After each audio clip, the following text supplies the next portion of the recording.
minimumit ka qenë para banori i Kosovës para vitit 1993. Në ligjin e vitit 2026, që tash ka hyrë në fuqi, e shifni këtu që është formulimi i njëjtë sikur në kushtetutë, që domethënë ligji u anjeh të drejtën e shtetësisë, por që duhet të plotësohen kriteret.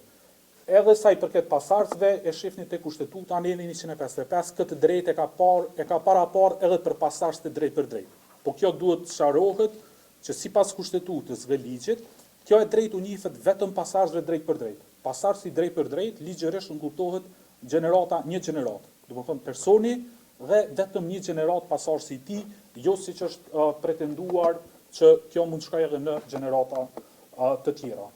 E njëjti dispozit ka qenë edhe në ligjin 2013 dhe 2018, ku të dy ligjet kanë parapar të drejtën për njohjen e kësaj drejte edhe për pasardhësit.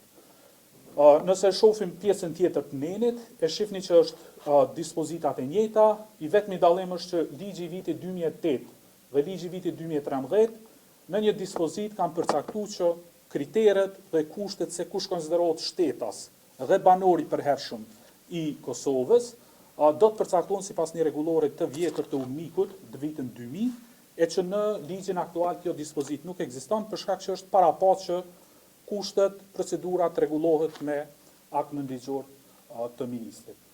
Ministri e përmendi shkurt nenin 155 kushtetues, unë veç po du me sqaru që në vitin 2012, kur është bërë amandamentimi i kushtetutës, edhe janë largu disa nga dispozitat kalimtare që kanë qenë kushtetut, e që ideja dispozitave kalimtare është që të jenë të vlefshme për një periudhë caktuar.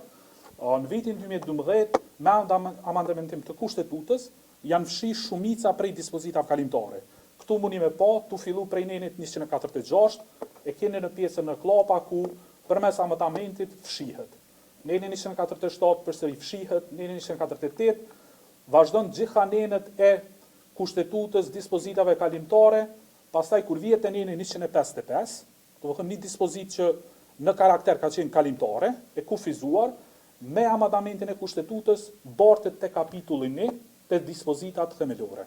Është vetëm kjo dispozit, edhe dispozita e refugjatëve dhe personat e zhvendosur, cilët me ndryshimet e vitit 2012 janë bartë te dispozitat themelore të kushtetutës, ndërsa gjitha dispozitat tjera që kanë qenë në kushtetutë janë fshirë.